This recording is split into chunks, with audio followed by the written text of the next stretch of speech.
সে কোরআন শরীফের কসম কেটে বলেছিল আমাকে ছেড়ে অন্য কাউকে বিয়ে করবে না, কিন্তু দিন শেষে আমার নামে মিথ্যা মামলা দিয়ে সে সুখে শান্তিতে বিয়ে করে অন্যের সঙ্গে সংসার করলো। এই গল্পটা না শুনলে বুঝতেই পারবেন না যে বেঈমান কাকে বলে। তো চলুন এই ছোট্ট একটি গল্প শুনে আসি।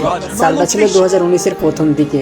আমি মুম্বাই সোনার কাজ করতাম। মুম্বাই 1 বছর থাকার পর আমি দেশে আসি। দেশে এসে আমার ছোট ভাইকে বললাম, আচ্ছা ভাই স্কুলের দিকে ঘুরতে চল, অনেকদিন ঘুরতে যাওয়া হয়নি। তারপর আমি আর আমার ছোট ভাই স্কুলের দিকে ঘুরতে চলে আসি।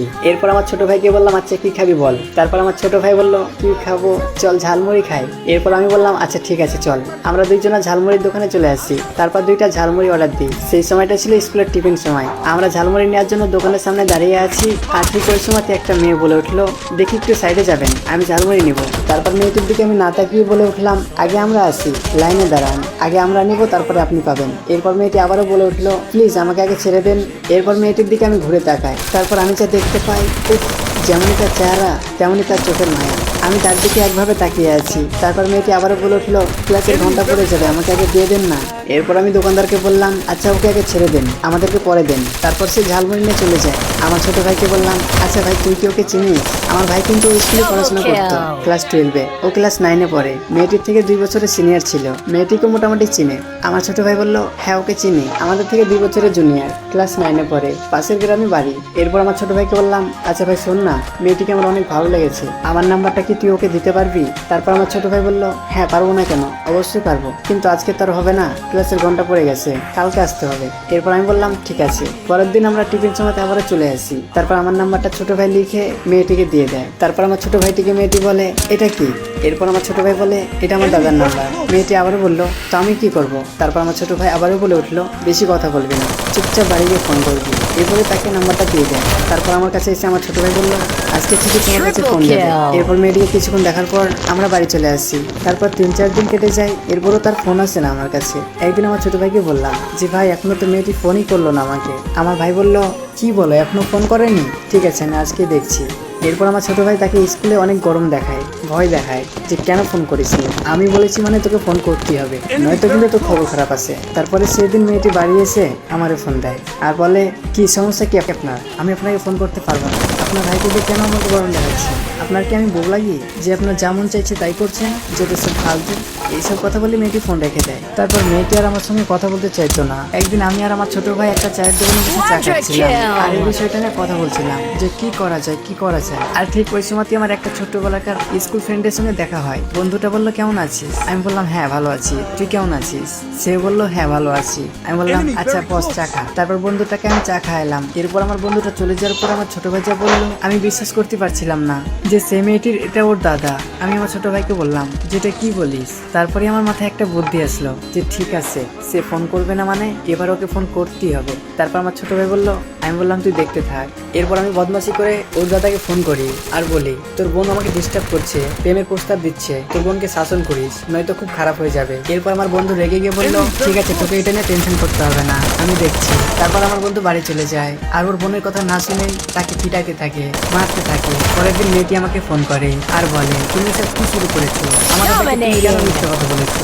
আমি কি তোমাকে ভালোবাসি? আমি কি তোমাকে ডিস্টার্ব করছি?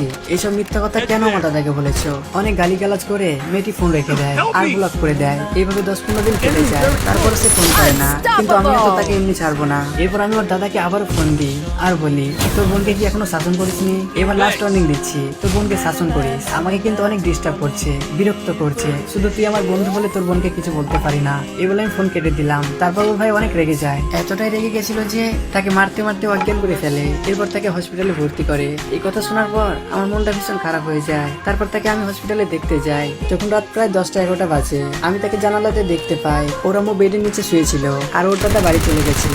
সে আমাকে দেখতে পায়, আমাকে দেখে সে কান্না করতে শুরু করলো। ওর চোখে পানি দেখে আমারও ভীষণ কষ্ট হচ্ছে। তারপরে সে বলে উঠলো, এবার তুমি খুশি, এবার তুমি হ্যাপি? আমাকে এই অবস্থায় দেখে তার মুখ থেকে এসব কথা শুনে আমারও চোখে জল চলে আসে।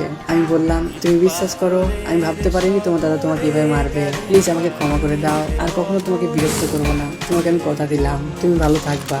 এই বলে আমি ওখান থেকে চলে আসি আর আমি আবারও চলে যাই মুম্বাই সোনার কাছে। প্রায় 1 মাস কেটে যায়, তার সঙ্গে আর কথা হয় না। খুব ইচ্ছে করে তার সঙ্গে কথা বলতে, কিন্তু তাকে আর ফোন করতে পারি না। একদিন হঠাৎ করে একটা রং নম্বর থেকে ফোন আসে, আমি ফোনটা রিসিভ করলাম। এরপর বললাম, হ্যালো কে বলছেন? ওই পাশ থেকে একটা মেয়ের কণ্ঠ ভেসে উঠলো আর বলল, আপনি কে বলছেন? প্রথমে আমি চিনতে পারিনি, তাই আমি আমার নাম বলে দিলাম, আমি হাবিব বলছি।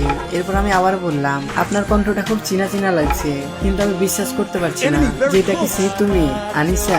আর হ্যাঁ, একটা কথা তোমাদেরকে বলা হয়নি, আমার নাম হাবিব আর মেয়েটির নাম আনিসা। এরপর মেয়েটি বলে উঠলো, হ্যাঁ আমি আনিসা বলছি, কেমন আছো? এরপর আমি বললাম, তোমাকে ছাড়া আর কেমন থাকবো, খারাপ থাকলেও ভালো আছি, ভালো না থাকলেও ভালো আছি। এরপর আমি আবারও বলে উঠলাম, আচ্ছা তুমি এতদিন পর ফোন করলে, তোমার সঙ্গে তো কথা বলা বন্ধ করে দিয়েছি, বিরক্ত করা ছেড়ে দিয়েছি, হঠাৎ করে তুমি আমাকে ফোন দিলে। তারপর আনিসা বলে উঠলো, আচ্ছা কথা বলা বন্ধ করে দিয়েছো বুঝলাম, আমার জন্য কি মন থেকে দরজা বন্ধ করে দিয়েছো? বিরক্ত করা ছেড়ে দিয়েছো বুঝলাম, আমাকেও কি মন থেকে ছেড়ে দিয়েছো? এরপর আমি বললাম, এটা কি হলো, এটা কিভাবে সম্ভব? এটা কখনোই সম্ভব না, শুধু এসবগুলো ছেড়েছিলাম তোমার সুখের জন্য, তুমি যেন ভালো থাকতে পারো, তাছাড়া আর কিছুই না। তারপর থেকে আনিসের সঙ্গে মাঝে মাঝে কথা হতো, কিন্তু সবসময় হতো না, কারণ সেটা বাড়ির ফোন ছিল। এইভাবেই প্রায় 3 থেকে 4 মাস কেটে যায়। একদিন আনিসা আমাকে বলল, কিছুদিন পর আমার বার্থডে, তুমি কি গিফট দেবে? আমি বললাম, হ্যাঁ গিফট তো দিব, কিন্তু বলা যাবে না। তারপর ওর বার্থডেতে আমি একটা ফোন গিফট করি, যেটা আমি আমার ছোট ভাইয়ের হাত দিয়ে পাঠাই। ফোন পেয়ে আনিসা অনেক খুশি হয়ে যায়। তারপর থেকে আনিসার সঙ্গে প্রায় প্রতিদিনই কথা হতো, এইভাবেই সুন্দর চলছিল। আর হ্যাঁ, আর একটা কথা, আমি জানি সাথে ফোনটা দিয়েছিলাম সেটা সে লোক করে ব্যবহার করতো। একদিন সেই ফোনটা ওর মা দেখে ফেলে, তারপর ফোনটা ফেলে দেয়। আমি জানতাম না, কিন্তু তাকে ফোন করে পেতাম না। কয়েকদিন যাওয়ার পর তার বাড়ির ফোন থেকে সে আমাকে লোক করে ফোন করে আর আমাকে সবকিছু খুলে বলে। আমি বুঝতে পারলাম। কয়েকদিন যাওয়ার পর তারপরে আমি আমার ছোট ভাইকে দিয়ে আবারও ওকে একটা ফোন পাঠাই। প্রথম কার্ডটা ছিল জিও, এবার দিয়েছি নোকিয়া। তারপরে সবকিছু ঠিকঠাকই চলছিল। প্রায় 1 মাস কেটে যাওয়ার পর হঠাৎ একদিন রাত 3টার সময়তে ওরা আমার বুঝতে পেরে যায় যে কারোর সঙ্গে কথা বলছে আনিসা। তারপরে আবারও ধরে ফেলে, কিন্তু রাত 3টার সময়তে কথা বলছিল। এই বিষয়টা সবার কাছে খারাপ লাগলো। তারপর ওর দাদাকে বলে দেয়, এরপর আর তাকে বাড়িতে রাখবে না বলে একটা মাদ্রাসায় ভর্তি করে দিবে, ওখানেই থাকবে। যেদিন আনিসা মাদ্রাসায় চলে যাবে সেই দিন আনিসা লুক করে আমাকে ফোন দেয় আর বলে, আমি মাদ্রাসায় চলে যাচ্ছি, আমাকে যেন ভুলেছিও না। আসলে সত্যি কথা বলতে আনিসা এই কদিনে আমাকে অনেক ভালোবেসে ফেলে, আর আমি তো তাকে প্রথম থেকে অনেক ভালোবেসে ফেলেছি। তারপরে সে মাদ্রাসায় চলে যায়। প্রথম ওর সঙ্গে কথা হতো না। কয়েক মাস যাওয়ার পর সে আমাকে তার বাড়ির নাম্বার থেকে ফোন করে। আমি ভাবলাম হয়তো সে বাড়ি এসেছে, কিন্তু না, ওর আব্বু আম্মুকে দেখতে গেছিল মাদ্রাসায়। তারপর সে লুক করে আমাকে ফোন করে আর আমার সঙ্গে কথা বলতে বলতে সে কান্না করে ফেলে।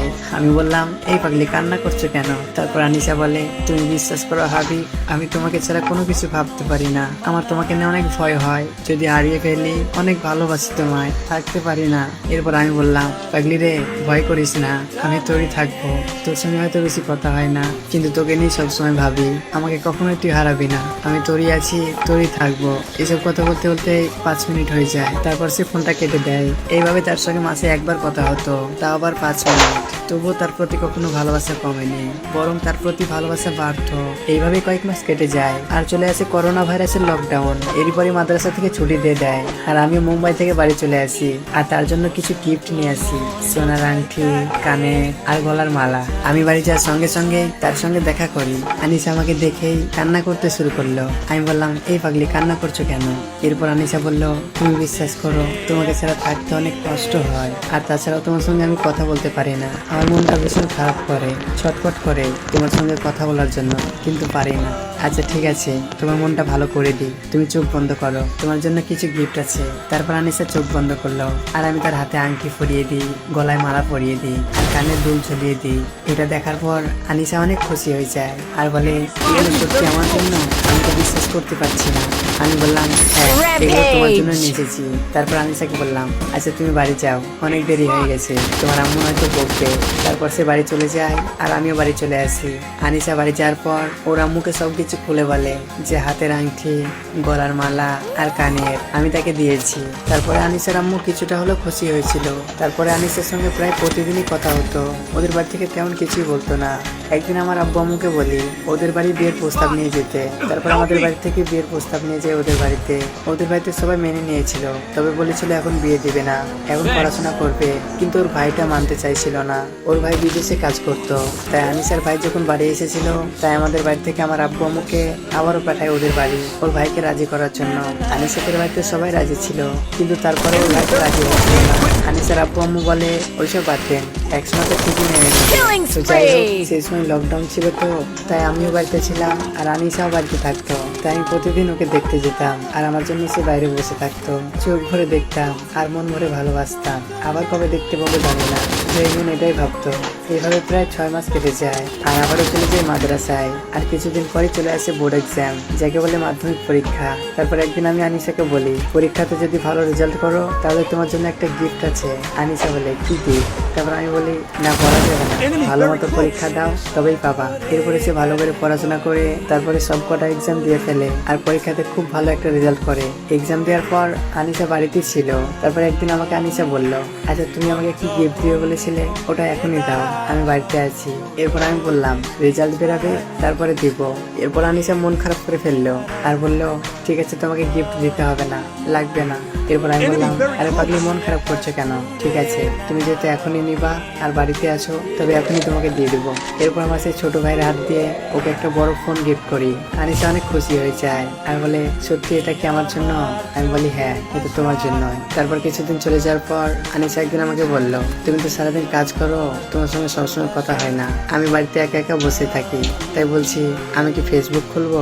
তখন তো আনিসার উপর অনেক বিশ্বাস, অনেক ভালোবাসি, তাই আমি বলে দিলাম, ঠিক আছে তুমি ফেসবুক খুলতে পারো, আমি যখন কাজ করব তুমি তখন ফেসবুক দেখে সময় কাটাবা। তো এইভাবেই সুন্দর কেটে যাচ্ছিল। প্রায় 1 মাস পর একটা রং নম্বর থেকে আমার কাছে ফোন আসে। তারপর ফোনটা আমি রিসিভ করলাম। আমি হ্যালো বলতেই ওই বাস থেকে একটা মেয়ের কণ্ঠ ভেসে উঠলো আর বললো, আমি আনিসার খালাতো বোন, আপনি কি হাবিব বলছেন? আমি বললাম, হ্যাঁ। জি বলুন, কিছু বলবেন? তারপর আনিসার খালাতো বোন যা বললো তা আমি বিশ্বাস করতে পারছিলাম না। আনিসা নাকি একটা ছেলের সঙ্গে ফেসবুকে কথা বলে।